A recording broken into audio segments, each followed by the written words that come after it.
प्यारे मित्रों, प्रस्तुत है हर दिन कुछ कहता है सेगमेंट का आज यानी कि 1 सितंबर दिन बुधवार भगवान श्री गणेश की आराधना करते हुए और अपने परम मित्र श्री संजीव कुमार जी का धन्यवाद ज्ञापन करते हुए हम आज की सेगमेंट की शुरुआत करते हैं। सबसे पहले आज के सेगमेंट की मुख्य धुन।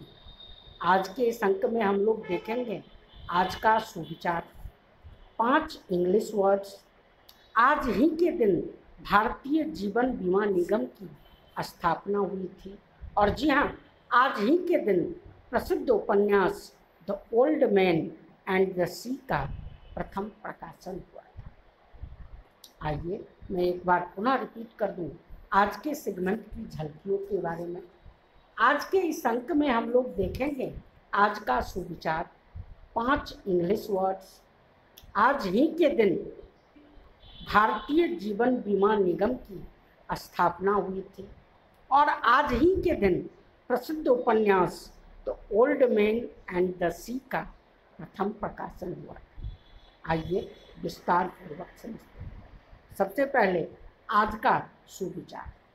आज का सुविचार है, मुफ्त में सिर्फ माँ बाप का प्यार मिलता है, इसके बाद दुनिया में हर रिश्ते के लिए कुछ न कुछ चुकाना पड़ता है।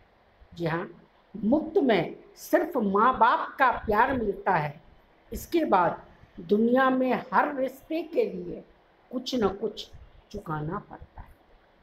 आज के सुविचार को समझने के बाद चलते हैं आज के 5 इंग्लिश वर्ड्स की तरफ। आज के 5 इंग्लिश वर्ड्स हैं फैंटास्टिक, जेनरोसिटी, हार्श, इंडस्ट्रियस और जा। आइए विस्तार पूर्वक समझते हैं। आज का पहला इंग्लिश वर्ड है फैंटास्टिक, FANTASTIC। फैंटास्टिक अर्थात विलक्षण या शानदार।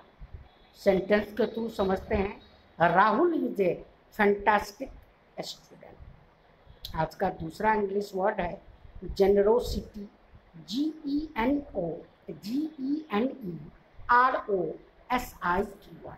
जी हाँ, आज का दूसरा इंग्लिश वर्ड है जेनरोसिटी, GENEROSITY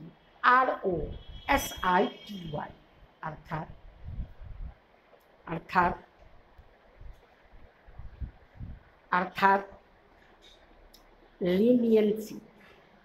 सेंटेंस के थ्रू समझते हैं, king Harshvardhan was known for his generosity. आज का तीसरा इंग्लिश वर्ड है हार्श, HARSH अर्थात रूखा। जी हाँ, आज का तीसरा इंग्लिश वर्ड है हार्श, HARSH अर्थात रूखा।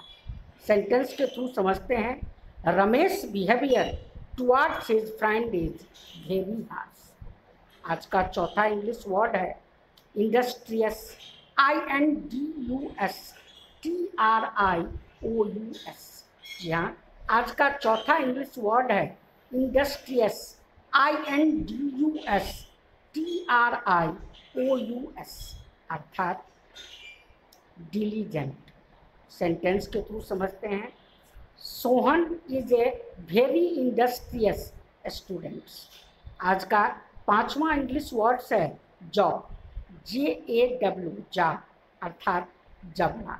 सेंटेंस के थ्रू समझते हैं, during boxing Sohan lower jaw was bit battle. आज के 5 इंग्लिश वर्ड्स को समझने के बाद चलते हैं आज के इम्पॉर्टेंट सेगमेंट के तरफ। जी हाँ, LIC के बारे में समझते हैं। LIC यानी कि भारतीय जीवन बीमा निगम, जिंदगी के साथ भी जिंदगी के बाद। LIC के बारे में कुछ चीज़ों को समझते हैं। आज ही के दिन यानी कि 1 सितंबर 1956 में भारतीय जीवन बीमा निगम की स्थापना हुई। जी हाँ, आज ही के दिन यानी कि 1 सितंबर 1956 में भारतीय जीवन बीमा निगम की स्थापना हुई थी। यह देश की सबसे बड़ी निवेशक कंपनी है। यह पूरी तरह से भारत सरकार के अधीन है। जी हाँ, यह पूरी तरीके से भारत सरकार के अधीन है। इसका मुख्यालय भारत की वित्तीय राजधानी मुंबई है। इसका ध्येय वाक्य है योगक्षेमं वहाम्यहम्। इसका ध्येय वाक्य है योगक्षेमं वहाम्यहम्। पूरे भारत में इसके 8 आंचलिक कार्यालय और 101 संभागीय कार्यालय। इसमें 10 लाख से ज़्यादा एजेंट हैं। इसके वर्तमान अध्यक्ष MR कुमार हैं। जहाँ इसके वर्तमान अध्यक्ष यानी कि LIC के वर्तमान अध्यक्ष MR कुमार। ये हमने कुछ इम्पोर्टेंट बातें बताई आप लोगों को LIC के बारे में। चलते हैं आज के आखिरी सेगमेंट के तरफ। जी हाँ, आज का आखिरी सेगमेंट है हमारा the old man and the old sea. आज ही के दिन यानी कि 1 सितंबर 1952 में अर्नेस्ट हेमिंग्वे की प्रसिद्ध रचना the old man and the sea का प्रथम प्रकाशन हुआ था।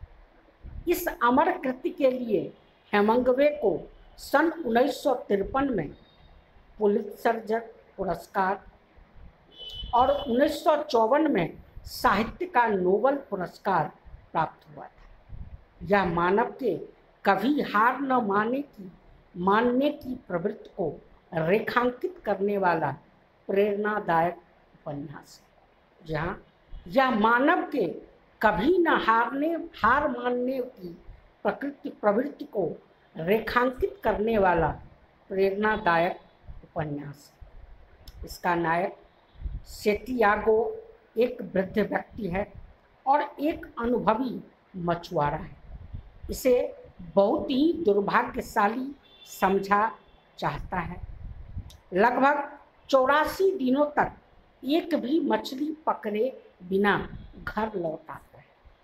सेंटियागो का एक शिष्य है मैनोलिन। 85वें दिन यानी कि 85वां दिन वह एक बड़ी मछली पकड़ने में सफल हो जाता है। इस उपन्यास में मात्र 127 पेजेज हैं, इसलिए इसे नोवेला कहा जाता है। इस उपन्यास की सार पंक्ति है, but man is not made for defeat, a man can be destroyed but not defeated. आज के इस अंक में इतना ही। स्वस्थ रहें, सुरक्षित रहें, खुश रहें और जी हाँ, दृढ़तापूर्वक कोविड मानकों का पालन करें। धन्यवाद। Nå heier nærmer seg, spør alle hva jeg gjør da.